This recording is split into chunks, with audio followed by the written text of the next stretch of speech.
So the next one is not who's on your program, but it's sequester with Clement Cid. Is that right? Great. Fantastic. Thank you so much. Oh, sorry, I have money. Good afternoon, everybody. My name is Clement Cid, and I'm the CEO of Sequester. So Sequester is here to carbon capture carbon. Just during these 3 minutes, we'll have about the equivalent of 60 cars emitting CO2 across the whole year, all the power and the electricity. So what I mean is capturing CO2 coming from gas-fired power plant is key in meeting our climate targets. And sorry for the picture. So we met at Caltech. We're 3 scientists and engineers that went on the path to developing a technology that enable that capture at a very low cost on site. Our company is located in Los Angeles. Our goal is to have an affordable and scalable technology. So our sorbent that we develop is made through a process that's called extrusion fertilization. It's very easy to manufacture at large scale. It's very economical. We take advantage of carbonation and decarbonation reaction, which is natural carbon capture reaction happening on Earth. But we take advantage of that reaction at the industrial scale. So that makes our technology adaptable to point source emitters such as gas-fired power plants, but also cement or steel manufacturing.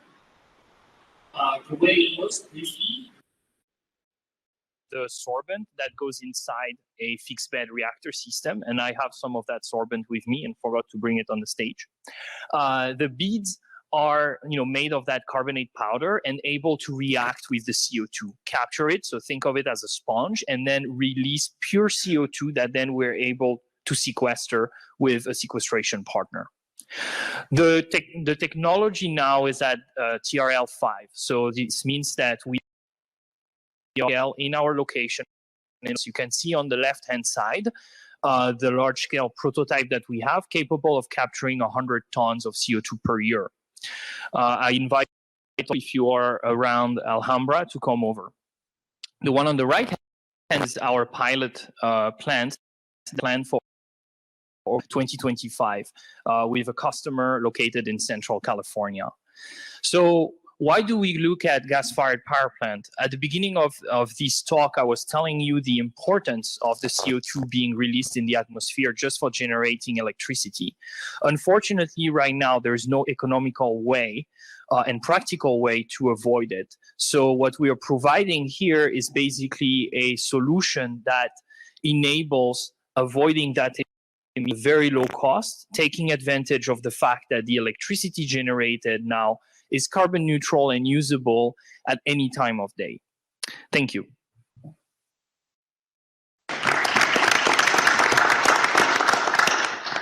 This is great. Everyone's staying on time. Love it. Okay. I had it. Alex, I know that you have a question. Yes, thank you. You mentioned at the beginning 30 ton captured. When are you expecting to achieve this? What is the cost today? And what technological advancement do you need to achieve to capture that differential? Yep. Well, a tech question, I love it. So where we are now, sorry, I was going through this one. So where we're now with the prototype you see on the left, the equivalent cost per ton is on the order of $400, if my memory is correct, per ton for the prototype system. The $30 target is when we are at the scale about 1 million ton per system capture capacity, which is equivalent to a power plant that is about 500 megawatt. And when sorry? do you think that you will, when? When? So we'll be able to achieve $40, $45 per ton with the smaller system in 2027 with a gas-fired power plant, a production of around 50 megawatt. So we start with smaller ones and then go with the bigger ones. And all it takes is scaling up the production of the absorbent or some technological breakthrough? So both is the technological breakthrough. The process we can use to scale up is a process that's well known for manufacturing beads in a large scale through extrusion spheronization. So the key is really on how we're using those, their cyclability, and the operation of the technology. So the fixed bed reactor operation over multiple cycles. Yes. Can you talk about your IP or patent portfolio relating to that sorbent technology that you've developed? Yeah, so the technology was developed at Caltech. I was a lab manager. Before working on carbon capture, I was actually reinventing the toilet. So if you Google Caltech toilet, you'll see me talking shit. You are killing it waste. I know. I'll have to interrupt and just that as a point of suggestion, you should add that into your pitch deck. Yeah. So thank you. I'll keep it in mind. So actually, we are in the negotiation process with Caltech for the exclusive license on the technology. It was developed in the laboratory of Professor Hoffman and Professor Hunt, and I was the lab manager for Professor Hoffman. We had an option for an exclusive license that now we're getting. The reason we're currently raising our seed round. And potential lead investors, we think we have a stronger position if we already have the license secured. And is this a composition of matter? Yeah, it's an umbrella patent on the sorbent manufacturing and its usability in different cases. So this mixed metal carbonate, sodium, potassium, and calcium carbonate with binders and cementitious materials that make it highly porous and very with a high mechanical strength. I have some with me in the backpack, if you want to look at it. So who's the ultimate owner of these projects? And what's your revenue model? Like how are you actually making money? So there is, in terms of minimum revenue model right now, we're taking advantage of the increasing 45Q credits.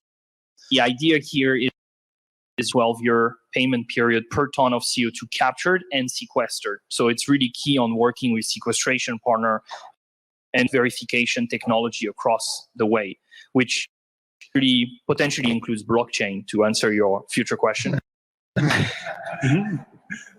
But I don't know, right now blockchain might not be the best idea. So we're also looking at working with banks actually as a way to do that fancy accounting and verification. But anyways, to go back to your question, so the 45Q is one part of the payment. Then there's another part of the payment which we are working on with the Cleantech Open mentors, is looking at how we can put a value on that electricity that is carbon neutral. So think of it as available power any time of day with carbon neutrality. Because right now in power purchase agreements, there are actually energy purchase agreements where you buy a certain amount of total energy, and when indeed, let's say your data center is in the middle of the night, there's a higher chance that these electrons are actually coming from power plants that are emitting CO2. And are you owning these assets, or is the company you're co-locating it with the sites, are they owning the assets? So that will depend on the ownership of the companies. So the model for now is doing something similar that's done in the fossil fuel industry, which is having separate entities per project, let's say an LLC, and then having sequester licensing the technology to the project as well as engineering services, and then fees per ton of CO2 captured. Project owns the CO2. Project owns whatever is produced, electricity, cement, etc. And we're here to basically support the project.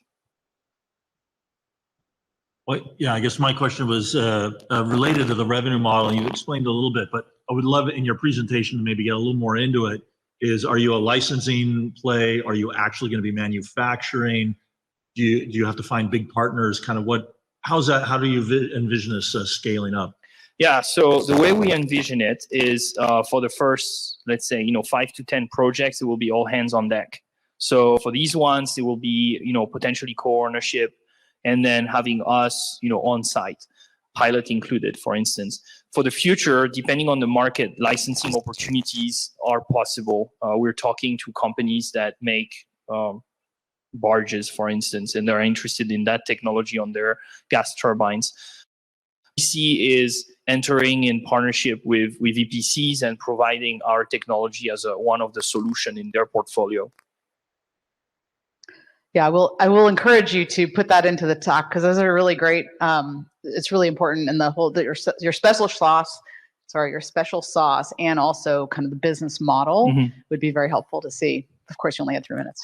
Thank you. Anyone else? Can you talk a little bit about more about your go-to-market strategy and get in a little more detail on who your customers are and how you plan to target them?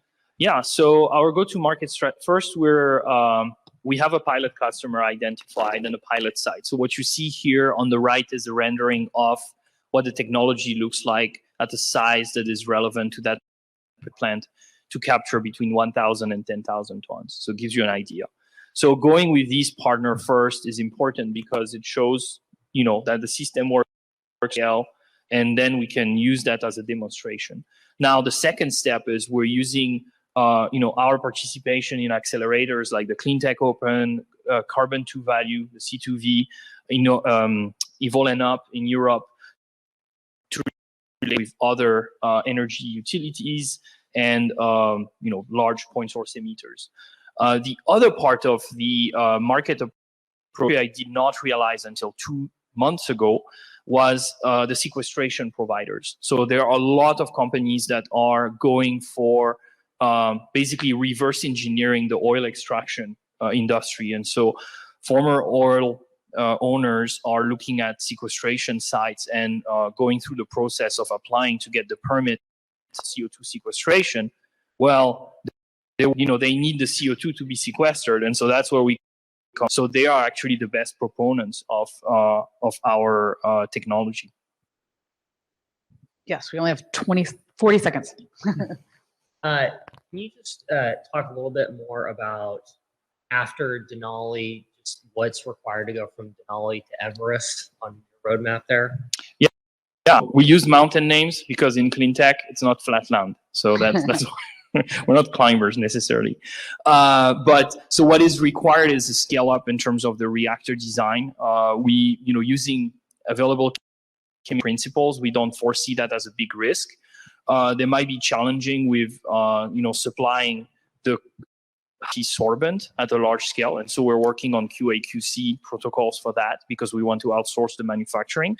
And then there is obviously the whole infrastructure around it, which is around the transportation and sequestration.